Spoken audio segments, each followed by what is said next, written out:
At Aborsco, when the sun sets behind the coconut trees and the school bell rings its final song, two worlds begin to rise. The noisy laughter of the dormitory and the quiet footsteps of the day students heading home. David, Knowledge, Doe, Samuel, Lawson, God's Way, Promise, and Richard were the kings of the day world. They came early, shined bright, and left before the night stories began. But what they didn't know was that the real drama, the real love, and the deep friendships lived in the dormitories. Inside Dorm A, Lillian, Benedicta, Emanuela, and Elizabeth were sharing stories by torchlight. Lillian confessed she had a secret dream about David, the day student who never looked back after class.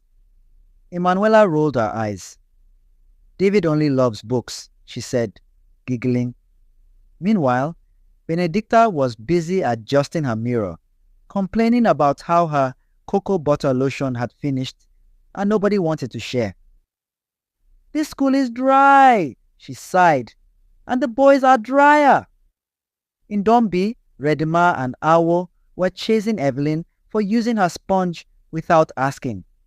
The whole corridor was filled with laughter, but then a whisper spread. The school trip to Hull was happening next weekend. Excitement cracked through the dorms like thunder. But for the day students, it wasn't all fun.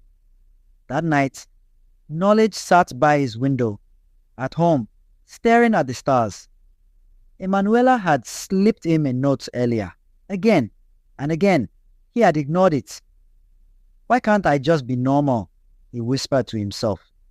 Nearby, Doe was texting his secret girlfriend, Israela, trying to hide it from Samuel. Little did he know, Samuel already knew, and it hurt. In the dorm, lights were out, but the hearts were awake. Elizabeth cried softly, missing her mother. Awo patted her back, whispering stories about her village to distract her. "Tomorrow will be better," she said, but nobody was sure. At dawn, David arrived early as usual, only to find a surprise. Someone had written, "Lillian loves you," in chalk on the blackboard. The whole class laughed. Lillian looked away, embarrassed. David just smiled, shook his head, and quietly cleaned it off. And as the week passed, the lines between the dorm and the day blurred. Richard started joining the boarders for prep, even though he was a day student. Emanuela sat beside Knowledge one afternoon, saying nothing, just sitting. And Samuel, he finally asked Doe about Israela.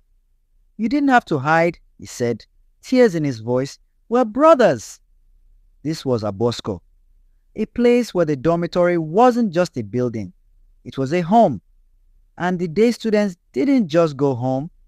They carried the school with them.